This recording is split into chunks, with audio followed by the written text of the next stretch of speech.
નમો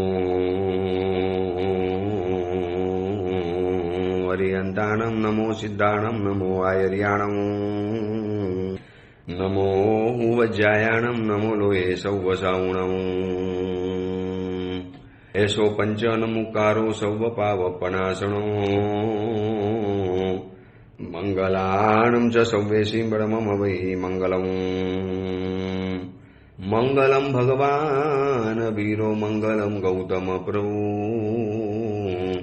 મંગલમ સ્થૂલભદ્રાદ્યા જૈન ધર્મોસ્તુ મંગલમ. પ્રવચનનો વિષય છે એક અનોખી યાત્રા, સ્વથી સર્વ તરફની અને જીવથી શિવ તરફની.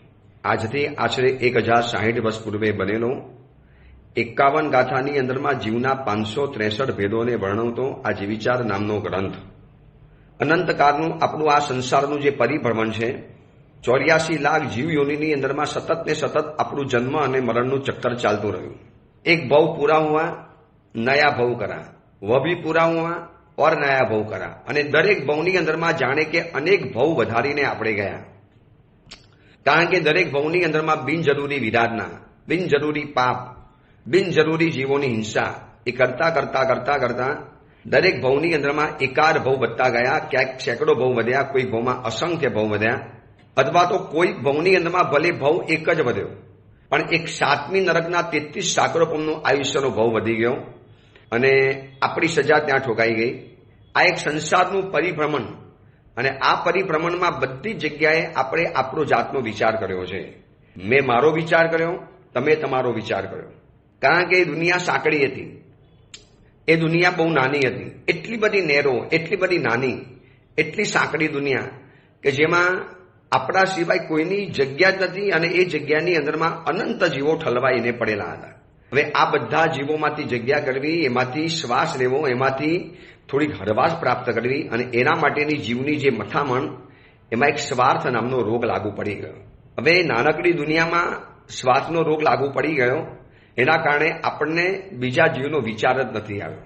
અને આ બીજા જીવનો વિચાર કરાવવા માટે આપણી સમક્ષ આ એક સરસ મજાની વાત ચાલી છે, જીવ વિચારની વાત, કે મારે બધાનો વિચાર કરવો છે. અને કેટલા પ્રકારના જીવો, કેટલા પ્રકારની જીવોની દુનિયા, એ બધાની વાત કરતા કરતા કરતા આપણે સ્થાવર કાયનું ચેપ્ટર પરિપૂર્ણ કર્યું. આ ચેપ્ટર પરિપૂર્ણ કર્યા પછી હવે આપણે જવું છે ત્રસ્કાયોની દુનિયાની અંદરમાં. જેમ જેમ આગળ વધીશું એમ શરીરનો વિકાસ થવાનો, બુદ્ધિનો વિકાસ થવાનો, મનનો વિકાસ થવાનો, બધી પ્રકારનો વિકાસ છે. એટલા માટે પહેલા 5 પ્રકારના શરીર બતાવી દીધા. હવે જેમ જેમ આગળ જશું એમ ઔદારિક શરીર, વૈકરીય શરીર, આહારક શરીર, તેજસ શરીર, તૈજસ શરીર અને કાર્મણ શરીર, આ 5 પ્રકારના શરીરની વાત આપણે ગયા પ્રવચનમાં પરિપૂર્ણ કરી. વચમાં રવિવાર અને સોમવારની રજા રહી. ગઈકાલે મંગળવારનું પ્રવચન, આજે વળી પાછું બુધવારના પ્રવચનમાં આપણે આગળ વધીએ છીએ. જે શરીરની વાત કરીને તો ત્રસ્કાયની દુનિયામાં પ્રવેશ કરતા પહેલા જે આપણને આ 5 પ્રકારના જે શરીર મળ્યા છે, એમાં તેજસ અને કાર્મણ શરીર તો કાયમ માટે જોડાયેલા છે. ઔદારિક શરીર અહીંયાથી મરી જઈએ એ છોડી વળી પાછા જે ભવની અંદરમાં જઈએ તો એને અનુરૂપ ત્યાં શરીર વળી પાછું બનાવી દેવાનું. વૈકરીય શરીર તો ક્યારેક ક્યારેક જ મળે, લબ્ધિ દ્વારા મળે, દેવલોકમાં જઈએ તો મળી શકે. હવે આપણને જે ઔદારિક શરીર જે પ્રાપ્ત થયું છે ને, આપણે અત્યારે મનુષ્યના ભવમાં છીએ. જો આપણી પાસે અત્યારે આહારક શરીર નથી, આપણી પાસે વૈકરીય શરીર નથી, અત્યારે આપણી પાસે ઔદારિક શરીર, તૈજસ શરીર અને કાર્મણ શરીર, આ 3 પ્રકારના શરીર અત્યારે આપણી પાસે મોજૂદ છે. તો આપણને જે ઔદારિક શરીર અત્યારે છે, જે શરીર દ્વારા આપણે કામ કરીએ છીએ, સૂઈએ છીએ, ખાઈએ છીએ, પીએ છીએ, જે શરીર દ્વારા આપણે હલનચલન કરીએ છીએ, જે શરીરનો આપણે ઉપયોગ કરીએ છીએ, એને ઔદારિક શરીર કહેવાય. આ શરીરને 6 કલંક વર્ગેલા છે. આ પેલા સમજી લેવું પડશે. આ 6 કલંકો શરીરની અંદરમાં એવા જામી પડેલા છે, એવા વળગીને બેઠેલા છે. એ 6 પ્રકારના કલંક, એમાં પહેલા નંબરનું કલંક છે એને ભૂખ લાગે છે. જો આપણું આ શરીર ઔદારિક શરીર છે, ઉદાર વર્ણનું શરીર, પણ એની સાથે 6 પ્રકારના કલંકો જોડાયેલા છે. વૈકરીય શરીરમાં રોજ ભૂખ નથી લાગતી. દેવલોકનું જેટલા પલ્યોપમનું, સાગરોપમનું આયુષ્ય છે એના એટલા 1000 વર્ષ પ્રમાણે ભૂખ લાગે. માનો 33 સાગરોપમનું આયુષ્ય છે તો દર 33,000 વર્ષે ભૂખ લાગે. અને આપણને દર 33 સેકન્ડે, દર ત્રીજી મિનિટે હજી જમીને ઉભા થયા, કોઈએ સારી ઓફર કરી તો વળી પાછું ખાઈ લેવાનું. આ શરીરને વર્ગેલા કલંક જાણવા પડશે તો જ આપણને શરીરને છોડવાનું મન થશે ને. અશરીરી બનવું છે, શરીર વગરના બનવું છે, વિદેહી બનવું છે, મોક્ષની અંદરમાં જવું છે. ત્યાં શરીર નથી રહેવાનું, શરીર છોડી દેવાનું છે. તો આ શરીરને વર્ગેલા 6 કલંક જાણીશું તો આપણને ખબર પડશે કે મારે કયા કલંકો કાઢવા છે. આ શરીરની આર પંપાર, ભોજન લીધે જ ગયા. રાતના પણ ખાધું, દિવસે પણ ખાધું, બપોરે પણ ખાધું, પર્વ તિથિના પણ ખાધું. અત્યારે ગિરનારી નેમનાર પરમાત્માના અઠ્ઠમ તપની આરાધના ચાલી રહેલી છે. આ પ્રવચન તમે જ્યારે સાંભળશો ત્યારે પરમાત્માનું દીક્ષા કલ્યાણક છે. ગઈકાલનું જે વ્યાખ્યાન સાંભળ્યું એની અંદરમાં પરમાત્માનું જન્મ કલ્યાણક હતું. આજે પરમાત્માનું દીક્ષા કલ્યાણક. નેમનાથ પરમાત્માની દીક્ષા એટલા વિચિત્ર સંયોગોની અંદરમાં થઈ હતી, પણ પ્રભુએ ધાર્યું કે મારે દીક્ષા લેવી જ છે તો પરમાત્માએ દીક્ષા લઈ જાણી. દીક્ષાનું મુહૂર્ત નીકળ્યું નથી, વર્ષીદાનનો વરઘોડો પણ થયો નથી. ગયા છે લગ્ન કરવા માટે, કોઈ વર્ષીદાનના એટલા મોટા કાર્યક્રમો પણ આયોજન નથી થયા. બસ ખબર પડી કે પશુઓ મારા કારણે મરવાના છે અને પરમાત્મા સંયમ જીવનના માર્ગે ચાલી ગયા. તો આજના દિવસની અંદરમાં કેટલાય લોકો અઠ્ઠમ કરશે, કેટલી સેંકડી વ્યક્તિઓ, હજારોની સંખ્યાની અંદરમાં અઠ્ઠમ થવાના સમગ્ર ભારત વર્ષની અંદરમાં. તો આ બધા અઠ્ઠમ કરનારા કરશે. શું એને ભૂખ નહીં લાગતી હોય? ભૂખ તો એમને પણ લાગે છે, પણ એ મનથી સંકલ્પબદ્ધ છે, મનથી મજબૂત છે. અને આપણા જેવા ઢીલા પડી ગયા, સાહેબ એટલી બધી ભૂખ લાગે ને વર્ષી તપ નહીં થાય, મારાથી બેસવું પણ નહીં થાય, મારાથી ચોવિયાર પણ નહીં થાય, હું રાત્રિ ભોજન પણ નહીં છું, મને રાતના ભૂખ બહુ લાગે છે. તો પછી યાદ રાખવાનું કે નરક નિગોદની અંદરમાં જે ભૂખ લાગે છે, નરકની અંદરમાં જે ભૂખ લાગે ત્યારે ભૂખનો કોઈ ઈલાજ તો મળતો નથી. ત્યાં આપણે બધું સહન કર્યું. તિર્યન ગતિમાં પણ કેટલા ભૂખના દુઃખને સહન કર્યા, કેટલા બધા ભૂખને. અને અહીંયા પણ હિન્દુસ્તાનની અંદરમાં જે હંગર ઇન્ડેક્સ ચાલે છે એમના પ્રમાણે એ લોકો તો એમ કહે છે કે આ દેશની અંદરમાં 10 કરોડ વ્યક્તિઓ ભૂખી મરે છે. ધીરે ધીરે ભૂખ મરો વધતો જાય છે. કદાચ તમે પેપરમાં વાંચ્યું હશે, કદાચ તમે તો ટીવીમાં પણ જોયો હશે, મેં તો પેપરમાં પણ વાંચ્યું કે ઇઝરાયેલે જ્યાં હુમલો કર્યો છે ગાઝા પટ્ટીમાં હમાસની ઉપર, ત્યાં અત્યારે એટલો બધો ભયંકર ભૂખ મરો ચાલે છે. એવા હાડ પિંજર જેવા છોકરાઓના ફોટા પેપરોમાં છપાય છે, જોતાની સાથે આમ ચક્કર આવી જાય, ધ્રુજી જવાય. કેટલું ભયંકર દુઃખ હશે નાનકડા છોકરાઓને. એકદમ શુક્લકડી માતાને સાવ ચામડા અને હાડકા બચેલા છે એવો છોકરો વળગીને રહેલો છે અને મા એને ભેટીને રહેલી છે. એટલું બધું કરુણ દ્રશ્ય છે આ કે એમ લાગે કે આટલી બધી ભૂખ મરો છે તો શું એ લોકોને ભૂખ નહીં લાગતી હોય? ભૂખ તો લાગી, પણ ત્યાં મજબૂરીથી સહન કર્યું. તિર્યજ ગતિમાં મજબૂરીથી સહન કર્યું, નરક ગતિમાં પણ મજબૂરીથી સહન કર્યું. તો શું આપણે આ મનુષ્યના ભવની અંદરમાં સહન નહીં કરીએ?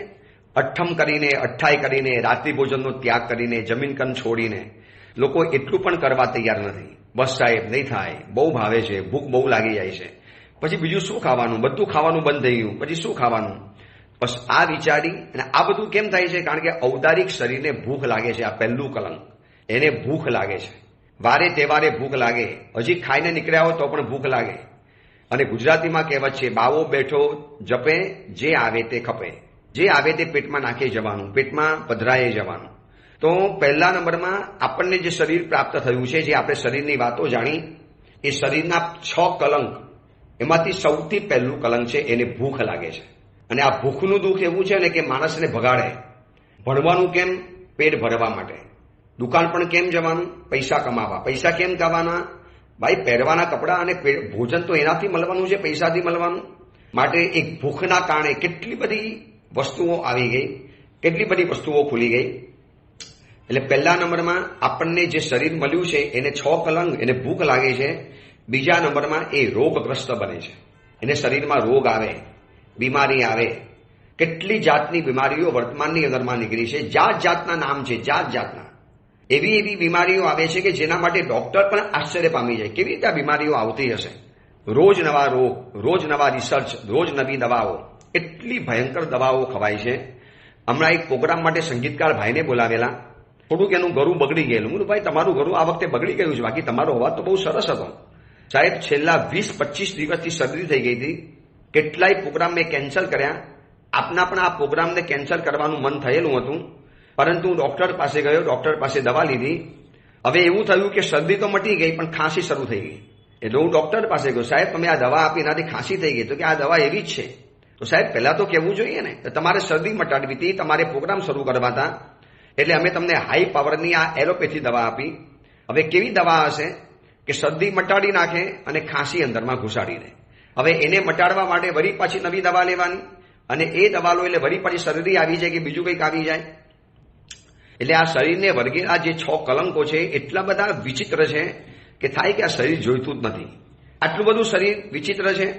એક માણસને 6 મિત્ર હોય, એમાં પહેલો મિત્ર એવો છે કે જે કાયમ માટે ખાઉધરો જ હોય, એને ખાવાની તલબ લાગ્યા જ કરે. હજી હમણાં ખવડાવ્યું, નવું ખાવાનું આપો, હમણાં ખવડાવ્યું, ખાવાનું આપો. સવારે અલગ આપવાનું, બપોરે અલગ આપવાનું, સાંજે અલગ આપવાનું.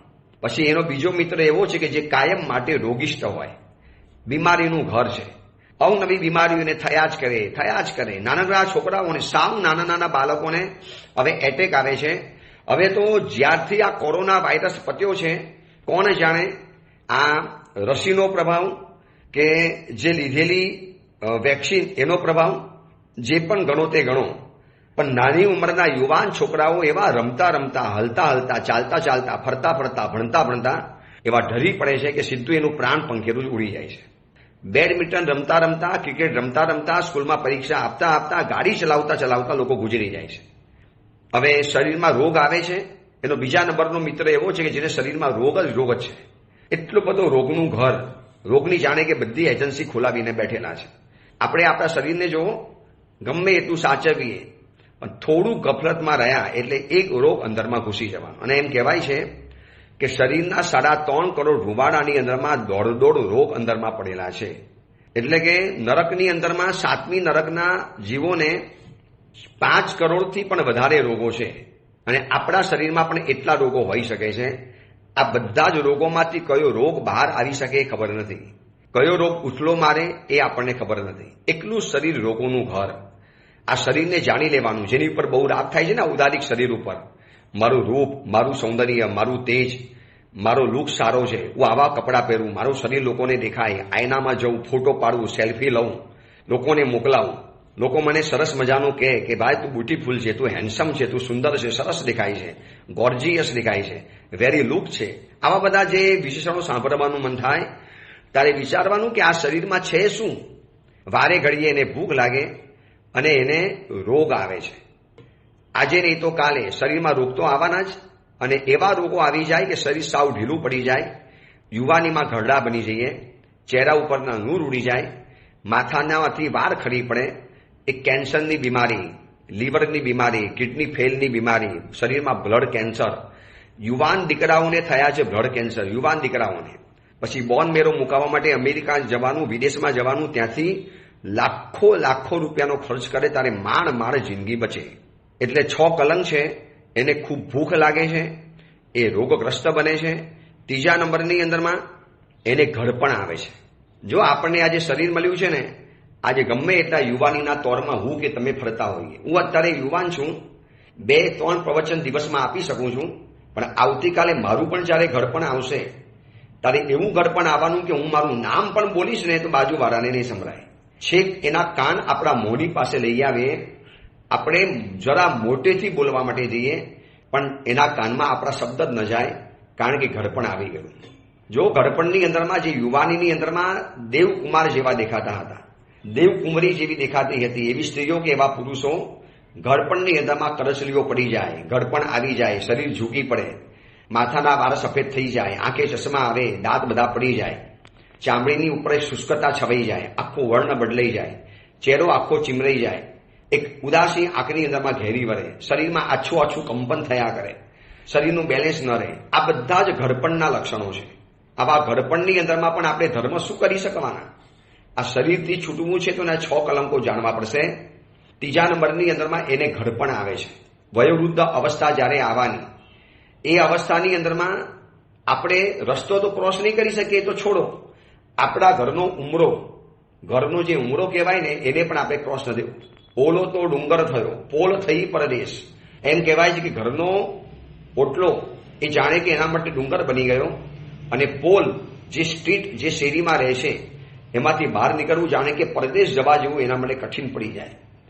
આજે અમે જાણીએ છીએ કેટલા ભાઈઓને જેને 20 વર્ષ પહેલા જોયેલા હતા એકદમ કડે ધડે, એકદમ યુવાન ટટ્ટા, અને પછી આજે જ્યારે મળે છે ત્યારે જોઈએ છે તો એકદમ ઘરડા ખકડી ગયેલું શરીર થાય કે કેવા રૂપ હતા, કેવી તાકાત હતી, કેવા ટટ્ટાર હતા, કેવા મજબૂત હતા, શરીરથી કેવા પાધરદા હતા, અને આજે સાવ ઢીલા ઘેંસ પડી ગયા છે. ઘડપણ એવી ચીજ છે કે ભલભલાને ઢીલું પાડી દેવાનું.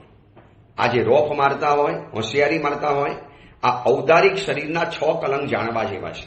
પહેલા નંબરમાં એને ભૂખ લાગે, બીજા નંબરમાં એ રોગગ્રસ્ત બને છે, ત્રીજા નંબરમાં એને ઘડપણ આવે છે, એને બુઢાપો આવે છે, ચોથા નંબરની અંદરમાં એ ઉત્તમ દ્રવ્યોનું પણ અસૂચિમાં રૂપાંતર કરી આપે છે. આપણા પેટની અંદરમાં ગુલાબજાંબુ નાખવાનું, જુલાબ થઈને બહાર આવે. આપણે શરીરની અંદરમાં દૂધ અને ઘીને સ્વાદિષ્ટ રીતે પીવાના, અને એમાંથી સરેખામ, બરખમ, કફ આ બધું થઈને શરીરમાંથી બહાર આવે છે. કેટલી ઉત્તમ વસ્તુ ગઈ હતી અને અસૂચિ બનાવીને શરીરમાંથી બહાર કાઢી. આ શરીર ઉપરથી વૈરાગ્ય આવી જાય. કયા શરીર ઉપર રાગ કરવાનો, કોને બ્યુટીફુલ અને હેન્ડસમ ગણવાના, કોના શરીર પાછળ પાગલ બની જવાનું, કોને કહેવાનું કે યાર તમે તો વેરી લુક છો, તમને જોયા મને ગમે છે. શું જોવું ગમે છે? ખાલી ચામડી જોવી ગમે છે. ચામડીની નીચેનું વિચાર કરો, ખબર પડે કે શું રહેલું છે નીચે. ઉત્તમ એવા દ્રવ્યને પણ અસૂચિની અંદરમાં ટ્રાન્સફર કરી આપે છે. આ ઔદારિક શરીર સારામાં સારું સરબત પેટમાં પધરાવવાનું અને પેશાબ રૂપે બહાર આવે. ઉત્તમમાં ઉત્તમ સર્વોત્તમ કિંમતી ભોજન વાપરવાના. કાજુ, મેવા, મીઠાઈ, બદામ કતરી, કાજુ કતરી, કેરીનો રસ, આ બધી કેટલી બધી સ્વાદિષ્ટ અને સોડમભરી આઈટમ છે.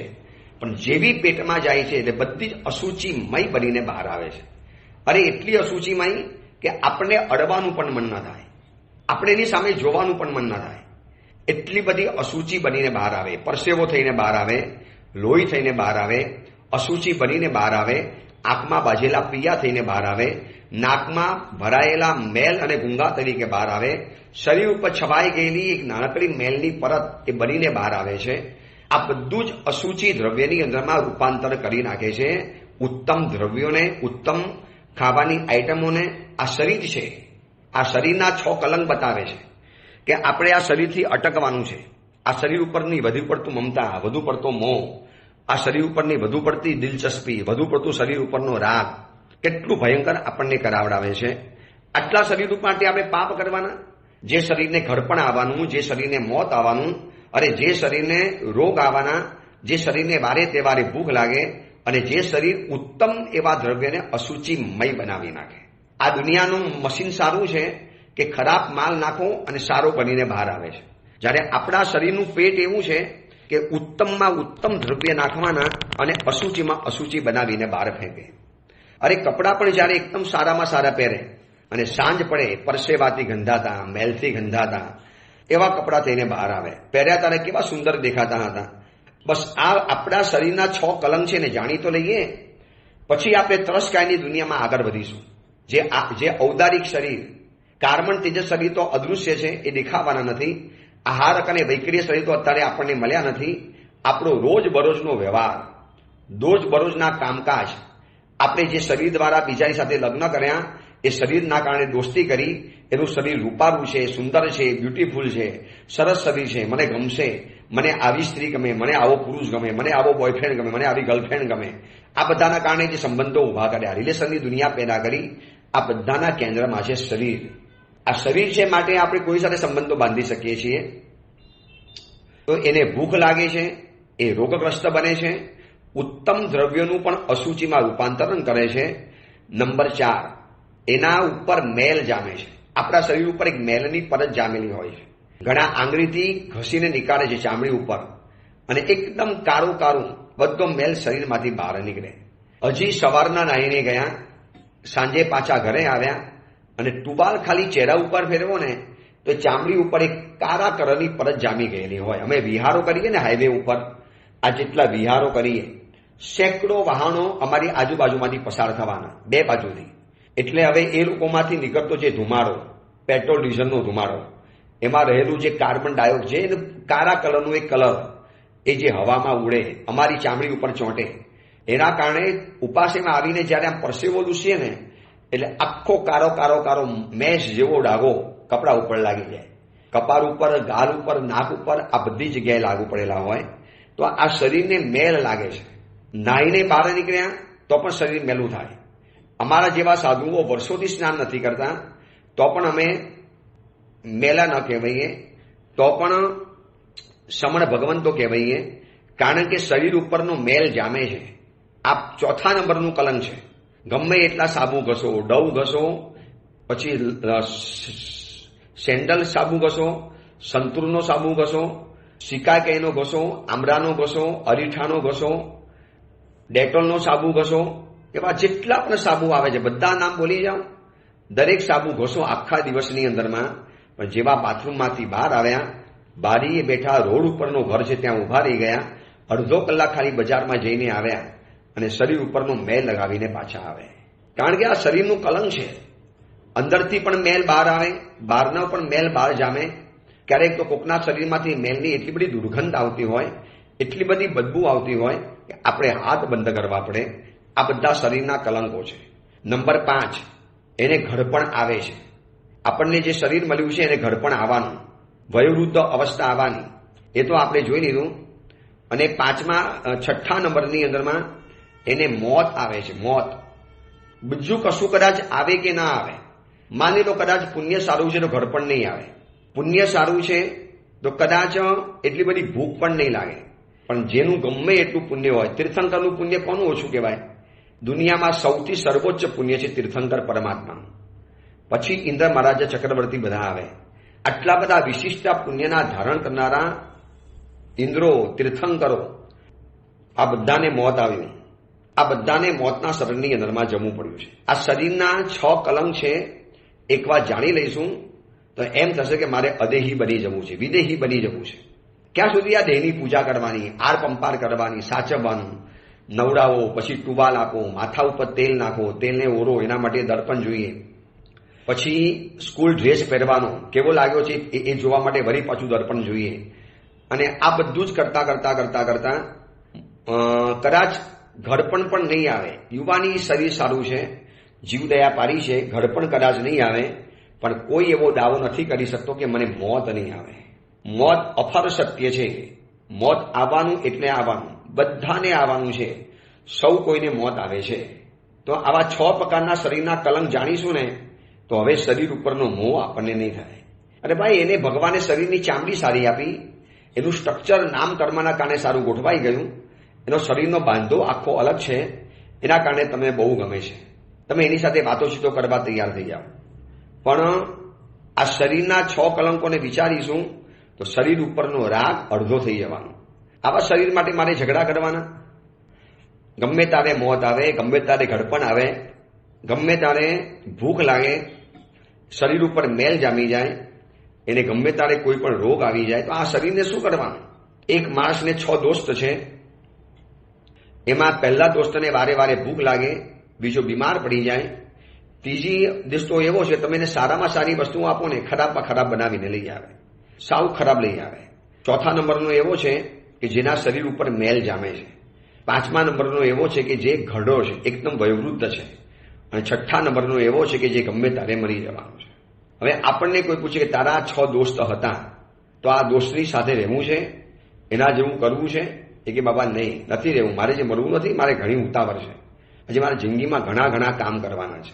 આવો જે મગજની અંદરમાં જે વિચાર આવે છે એના માટે આવે કે શરીરના 6 કલંકો નથી જાણ્યા માટે.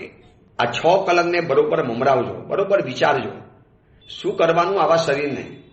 એ શરીર દ્વારા બીજા પાપ બાંધે. મારા રૂપને જોઈને બીજા લોકો મનમાં વિચારે કે કાશ આવી પત્ની મારી હોત તો, મારો પણ પરિવાર આવો હોત તો.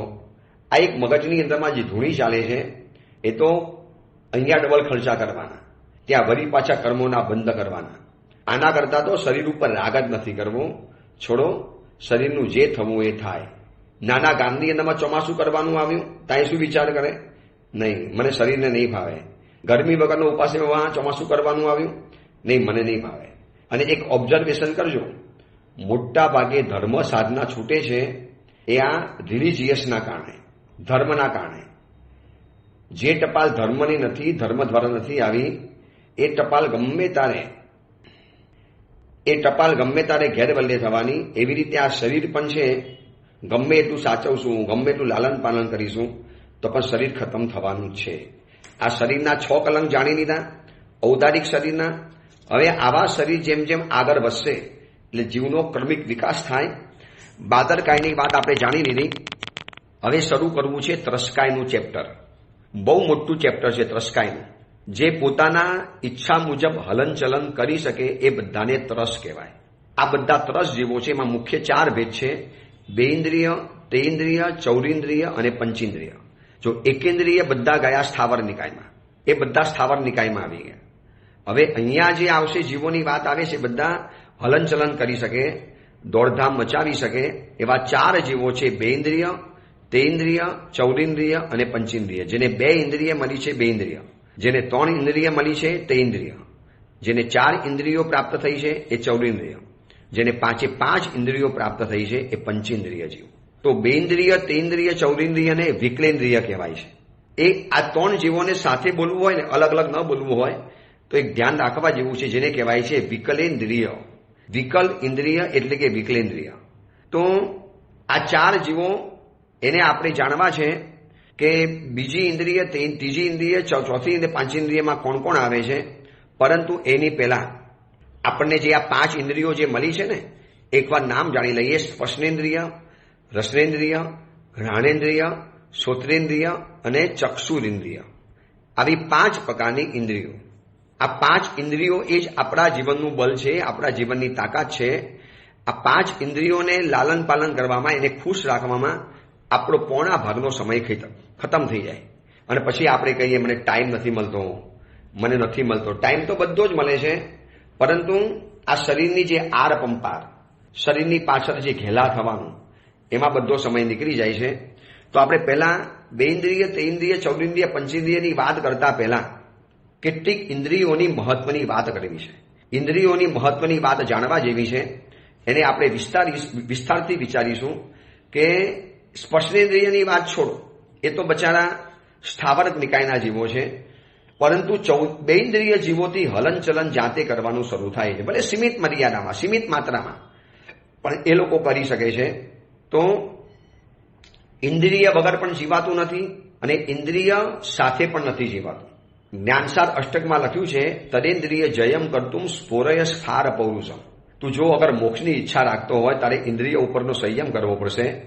ઇન્દ્રિય સંયમ એટલે ઇન્દ્રિયને જ્યાં જવું છે ત્યાં તમે એને જવા ન દો, કંટ્રોલ કરીને પાછળ ખેંચી લો. આને કહેવાય છે બચાવ્યા. એટલે આપણે જીવોને બચાવી લીધા, ઇન્દ્રિયો ઉપર કંટ્રોલ કર્યો.